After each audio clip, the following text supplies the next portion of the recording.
Si paling perdana.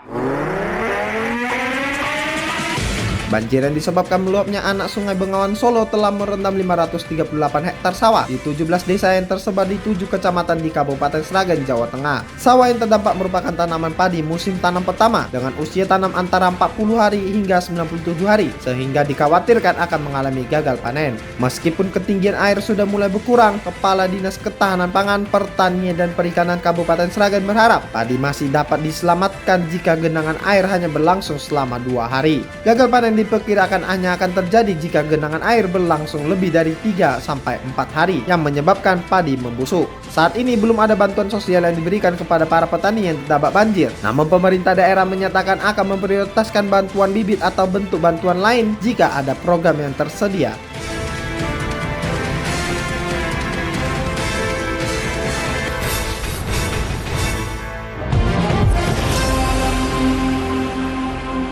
Selamat malam Indonesia. DMP News menyapa Anda dengan serangkaian peristiwa yang faktual dan terkini yang perlu Anda ketahui pada edisi Rabu 22 Januari 2025. Anda bersama saya Jordan Gozali dan partner saya Kevin Manoy. DPR RI setujui kepala daerah dilantik presiden pada 6 Februari. Menteri Agraria dan Tata Ruang Nusron Wahid batalkan sertifikat HGB pagar laut di Tangerang, Banten. Google tersangkut undang-undang anti monopoli.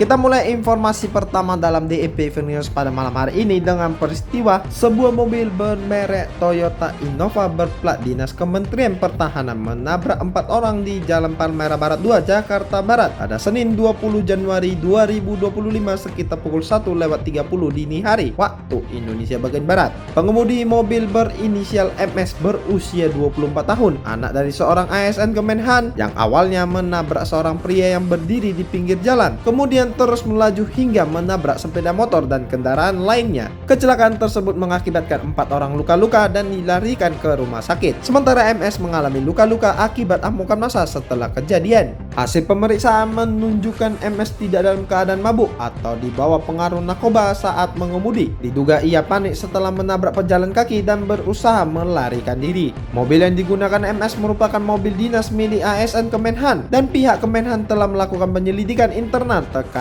insiden ini. Kepala Biro Informasi Pertahanan Brigjen TNI Frega Wenas membenarkan bahwa pengemudi adalah anak dari seorang PNS Kemenhan, tetapi tidak merinci identitas ASN pemilik mobil. Bagian pengamanan Kemenhan berkoordinasi dengan pihak terkait untuk menyelidiki penyebab kecelakaan dan jika terbukti salah akan ada proses hukum yang akan dijalani oleh ASN Kemenhan yang bersangkutan.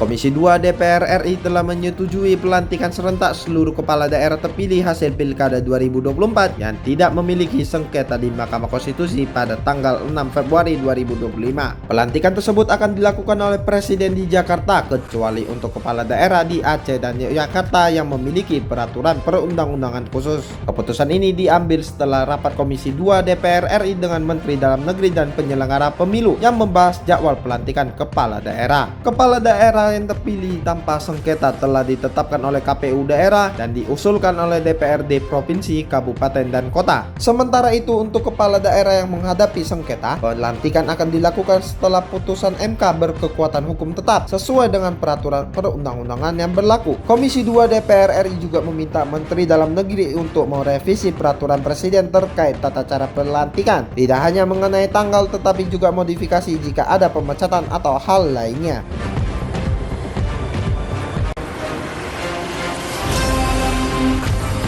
Menteri Agraria dan Tata Ruang atau Kepala Badan Pertahanan Nasional Nusron Wahid telah membatalkan sertifikat hak guna bangunan dan hak milik untuk pagar laut di pesisir pantai utara Kabupaten Tangerang, Banten. Pembatalan ini didasarkan pada temuan bahwa penerbitan sertifikat tersebut cacat prosedural dan material karena mencakup wilayah di luar garis pantai yang seharusnya bukan properti privat. Sebanyak 266 sertifikat SAGB dan SAHM yang berada di bawah laut telah dinyatakan batal demi hukum berdasarkan peraturan pemerintah nomor 15 tahun 2021 yang memberikan kewenangan kepada Kementerian ATR atau BPN untuk mencabut sertifikat yang belum berusia 5 tahun tanpa melalui pengadilan. Verifikasi dan peninjauan terhadap batas daratan atau garis pantai menunjukkan bahwa sertifikat-sertifikat tersebut berada di luar garis pantai berdasarkan data peta yang tersedia. Sebagai tindak lanjut, Kementerian ATR atau BPN telah memanggil dan memeriksa petugas juru ukur dan petugas yang mengesahkan sertifikat tersebut untuk proses penegakan hukum dan pemeriksaan kode etik. Dari 266 sertifikat, 263 merupakan SAGB atas nama PT Intan Agung Makmur, PT Cahaya Inti Sentosa dan beberapa perseroangan, sedangkan 17 bidang lainnya adalah SAHM. Kementerian ATR atau BPN akan melakukan evaluasi dan peninjauan ulang terhadap sertifikat yang telah terbit jika hasil pengecekan menunjukkan adanya pelanggaran dan berada di luar garis pantai.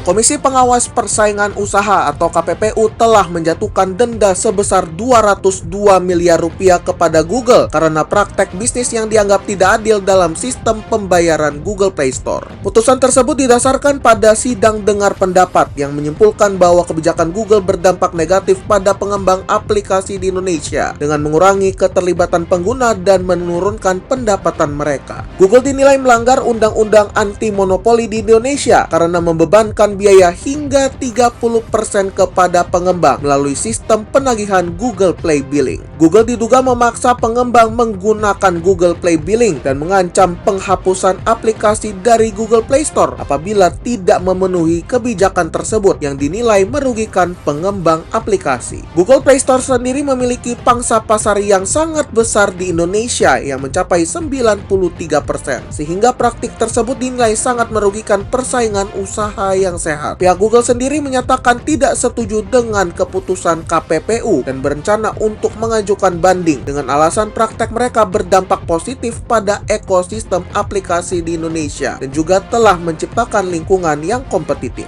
Investigasi KPPU terhadap Google telah berlangsung sejak tahun 2022 yang didorong oleh kekhawatiran akan praktek monopoli dan persaingan usaha yang tidak sehat yang dilakukan oleh Google.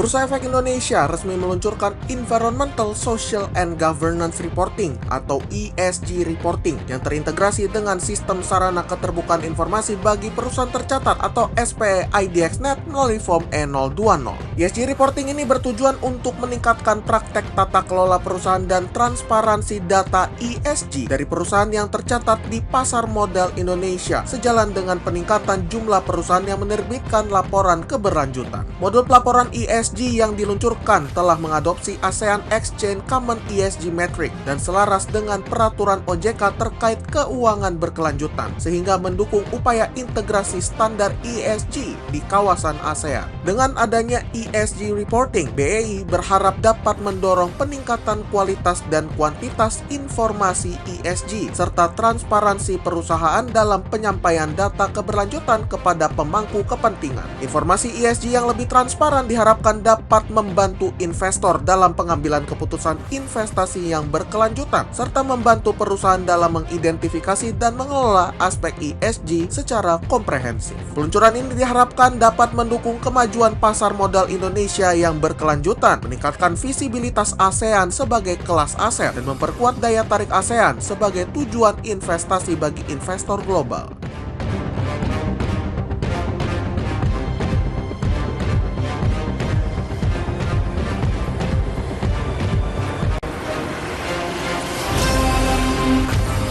Novia Sabila Lubis, seorang wanita di Kabupaten Asahan, menjadi korban penipuan dengan kerugian mencapai 100 juta rupiah. Pelaku yang berinisial MHS menjanjikan Novia pekerjaan sebagai pegawai pemerintah dengan perjanjian kerja di Pemkab Asahan dengan imbalan uang tersebut. Kejadian bermula saat Novia mendaftar seleksi P3K Dinas Sosial Asahan pada Oktober 2024 dan orang tuanya bertemu MHS pada November 2024. MHS menjanjikan kelulusan Novia dengan syarat pembayaran 100 juta rupiah untuk biaya pengurusan, bahkan mendampingi Novia saat ujian seleksi di Deli Serdang. Setelah pengumuman kelulusan, Novia dinyatakan tidak lulus dan meminta uangnya kembali. Namun MHS menolak dengan berbagai alasan dan mengaku telah menggunakan uang tersebut untuk kepentingan pribadi. Polres Asahan telah mengamankan MHS dan sedang melakukan penyelidikan lebih lanjut serta meminta masyarakat yang menjadi korban penipuan serupa untuk segera melapor. Kasus ini menjadi peringatan bagi masyarakat agar berhati-hati terhadap penipuan berkedok penerimaan pegawai negeri dan selalu memastikan informasi resmi dari instansi terkait.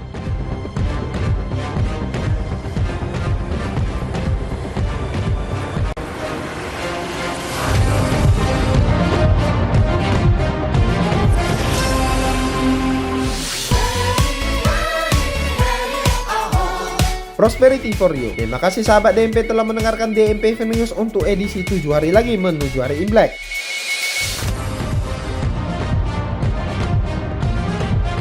Dengarkan selalu podcast DMP Integrated News di kanal podcast kesayangan Anda dan juga kanal YouTube kami DMP Media Network. Nantikan yang baru dari DMP Integrated News, informasi yang faktual dan terkini lebih awal di pagi hari dalam DMP in the Morning yang tayang perdana mulai 27 Januari mendatang. Mewakili kerabat kerja yang bertugas, saya Jordan Gusali dan partner saya Kevin Manuel pamit undur diri. Ini adalah DMP Integrated News, lebih informatif, lebih terinformasi. Selamat malam Indonesia.